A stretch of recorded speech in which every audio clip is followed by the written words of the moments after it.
to use crypto to bank the unbanked is kind of an outrageous idea. The promise of crypto of banking the unbanked actually is not happening. What is happening is that fintech are banking the unbanked. And what is the main reason? They don't have money. So simple as that. Everyone thinks that crypto is gonna solve the problem of banking the unbanked, but we're gonna tell you why this is wrong. Hi, we're Francesco and Marian from the Crypto Valley here in Switzerland, and the topic of today is banking the unbanked with crypto and why this doesn't work. As always, we're gonna start with a short video of Jack Dorsey and what he thinks about banking the unbanked. So when we think about banking the unbanked, what's your vision for what is most important for helping onboard people into this new system?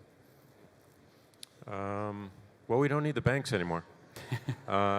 And, you know, it just, we don't need the financial institutions that we have today. Mm-hmm. We have one that is thriving, that is sound, that is owned by the community, that is driven by the community, that has this incredible and amazing consensus that always manages to do the right thing over time. It's noble. So Maris, we have seen that the discussion of today can start from what Jack Dorsey is saying. So he's saying that we don't need banks. So can you introduce the concept of banking the unbanked? What is banking the unbanked? A lot of people don't have bank accounts, and we call them unbanked people. And worldwide around 1.4 billion, according to an estimate, which are unbanked.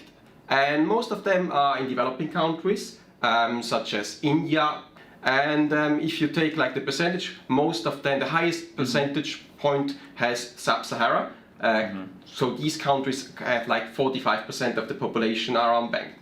And of course, this is a big problem for the individuals who don't have a bank account, because they cannot really access banking services, they cannot invest, they cannot save, they cannot borrow, they cannot lend, and they cannot invest in the future. And the goal is, of course, to bank them. And one idea which was brought forward, which the World Economic Forum, for instance, also said, is using blockchain technology in order to bank them. So basically, exactly, banking the unbanked is making people who today don't have a bank account accessible, making the financial services accessible. So why there is this widespread consensus that actually crypto is going to solve this issue? It's all related to the technology, so to blockchain technology, which is the underpinning technology of all cryptocurrencies out there, most notably like Bitcoin and Ethereum. And the idea behind this is that blockchain can make financial services more inclusive and democratize them, and also to bank the unbanked, so that everyone in the end has a bank account. But the person doesn't have an actual bank account, has a wallet, and there the person can receive money and then can spend it in a store, can save it, can lend it, all these things. Right. And this is also related to decentralized finance, because with a wallet you can access decentralized finance, which is an alternative financial system running on smart contracts and is permissionless.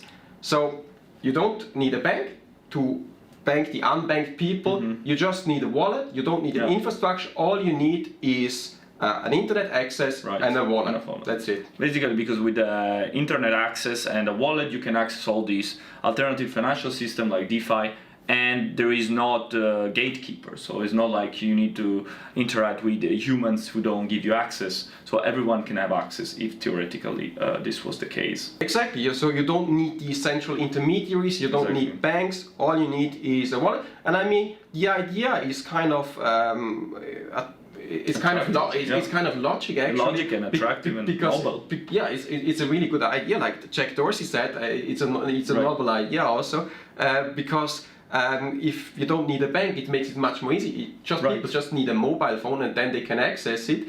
And also there we have some data which is showing that the idea is not that stupid, I would say.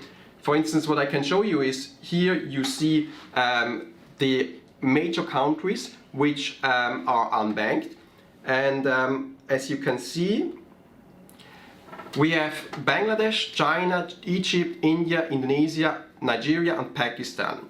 And these are data from the World Bank from 2020 one. So these are the countries with the highest number of unbanked people. And what we have here is from Chain Analysis, the Global Crypto Adoption Index Top 20, so where people use crypto the most. And what you see here, a lot of the countries where most of unbanked people live are also the ones which use crypto the most. So you have, for instance, India in number 4, then you have Philippines in number 2, Pakistan in number 6, Brazil in number 7, and China in number 10. So it seems from the outside that the countries where most unbanked people live also use crypto the most. After we discussed the theory a little bit, maybe you can tell us a little bit more about the practice. Which projects are working on banking the unbanked with crypto? So there are several projects who are working on this issue. And one of the most renowned who's out there is actually CELO platform, which is a DApp actually that runs on the CELO blockchain. Its purpose is to bank the unbanked, so give the possibility for people to pass each other value without having necessarily access to a bank account. Their purpose, they say.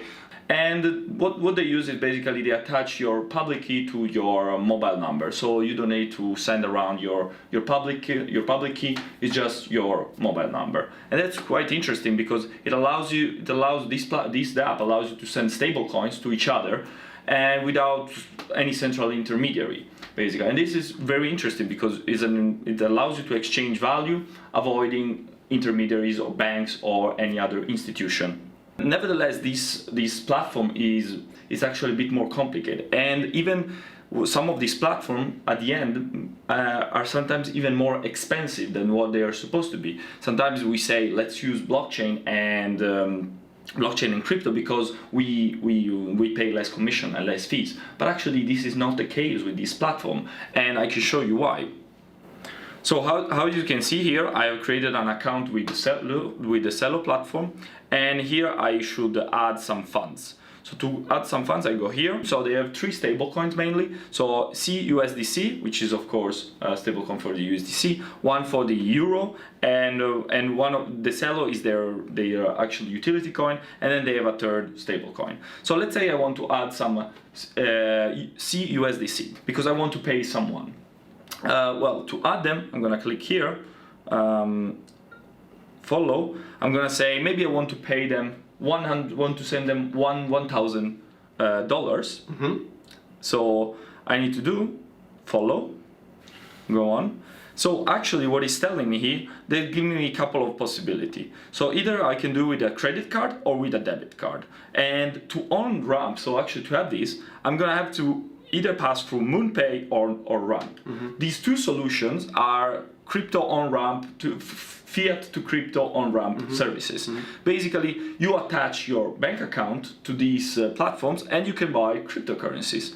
And so the cost for actually sending $1,000, which 1,000 USDC, is going to be 28, almost $30, which is 3%. I've done the same recently with I've sent some money to Pakistan recently, and I sent the same amount with the traditional system, and I paid $3. Literally, I paid $3 for the same amount. So these services are actually more expensive. What is worse is that once I send him the money to this person, if he wants to use them, he needs to off-ramp it, and he's gonna have to do the same process on contrary to this, and so he's gonna pay as well a lot of money to convert this stablecoin into actual fiat currency that he can use.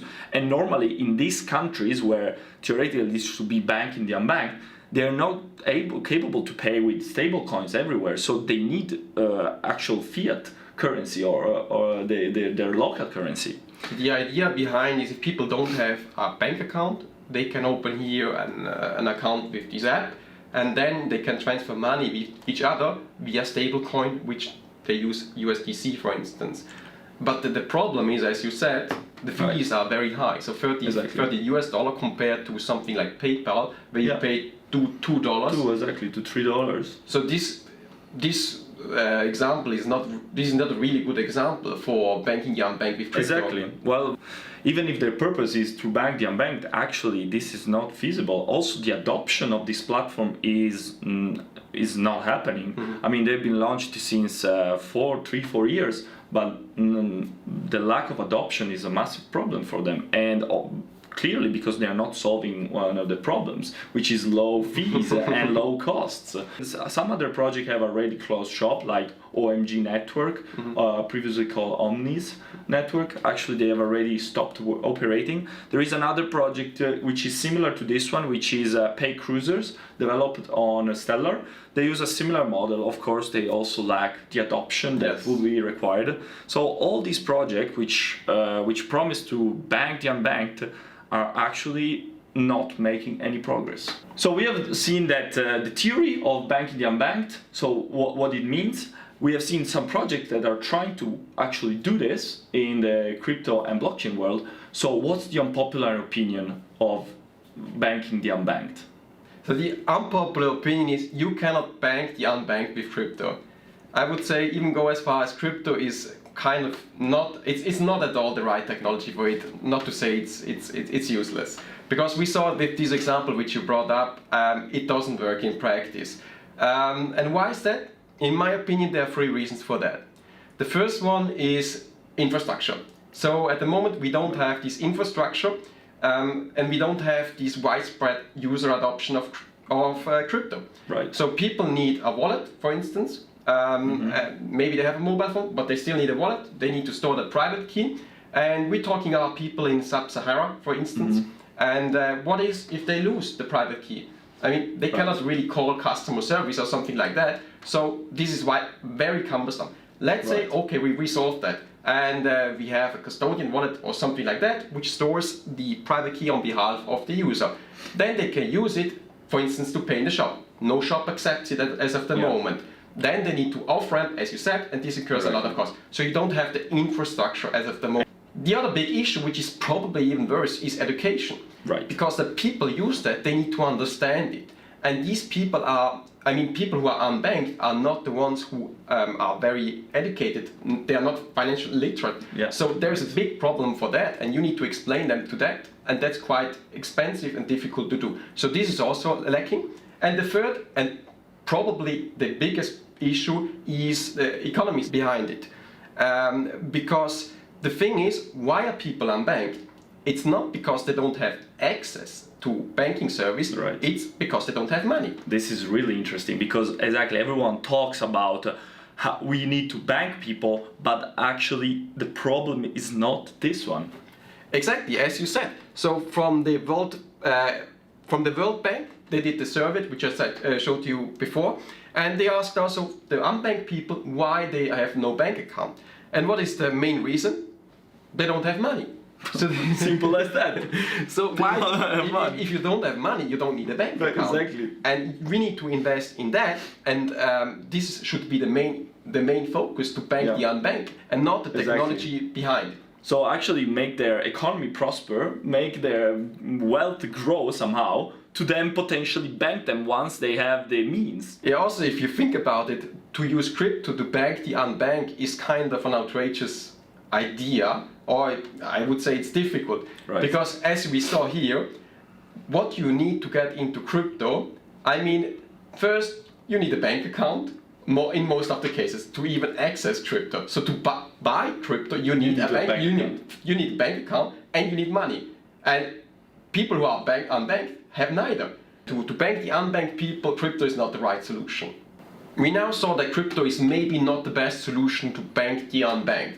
But do we have another technology out there, or another solution to actually bank the unbanked? Banking the unbanked is actually happening, and there are reports about it, and we're gonna take a look later on.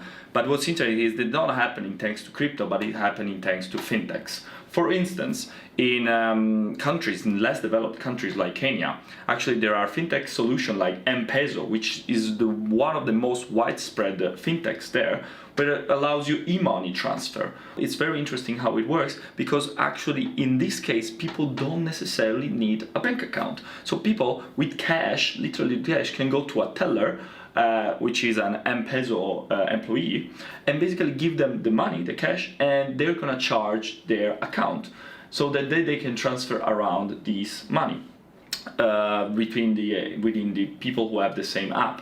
And actually in Kenya, pretty much every shop, every shop, every magazine accept this payment system.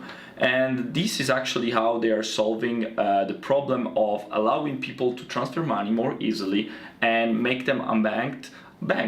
Also because they are also developing their banking services within this ecosystem, and they are also providing credit to some of their clients. Actually, they've this service was born already in 2007, so 2 years before Bitcoin born. So actually, this service has been out there for quite some time.